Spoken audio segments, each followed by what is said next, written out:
Hello, in this video we're going to have a look at what it means to square a number, and we're going to reference the square itself to help understand. Now, squaring the number 3 means taking base 3 and raising it to the exponent 2. The 2 here is called the exponent, and that's the nickname called for squaring a number, the exponent 2. And it equals 3 multiplied by 3, so the number 3 twice, multiplied together to give us 9. Let's reference a square here for a minute, and if we have a square with side length 3, therefore its length and its width together are both 3. And we multiply those two together to get the area. The area of this whole entire square, the length multiplied by the width, equals 3 squared.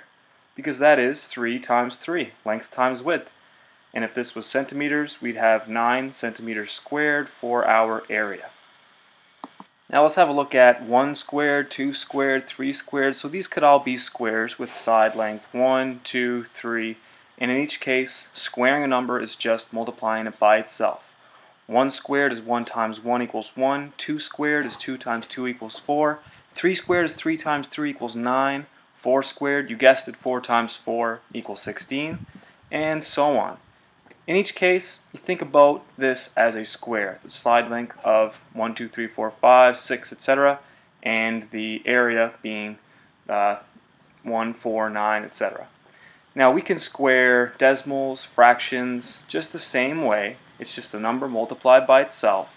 And we may not be able to do this in our head, but if we can't do it in our head, we can always grab the calculator, multiply it out. 3.1 times 3.1 Fractions, on the other hand, if we want to square a fraction, since this whole entire fraction is what's being squared, i.e. multiplied by itself, think of it like squaring the top and then separately squaring the bottom.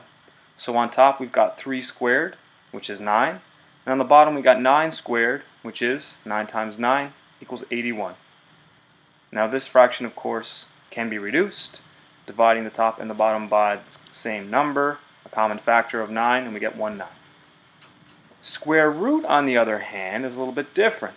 If I want to take the square root of 9, I want to think about what number multiplied by itself will provide us with 9. The square root symbol is the little check mark looking thing that extends over top of the number in red.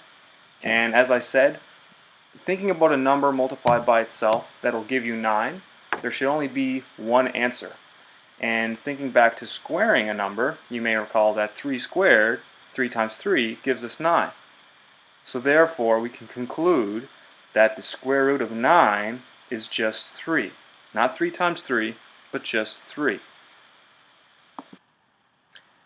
That's all for now. Thanks for watching the video. See you next time.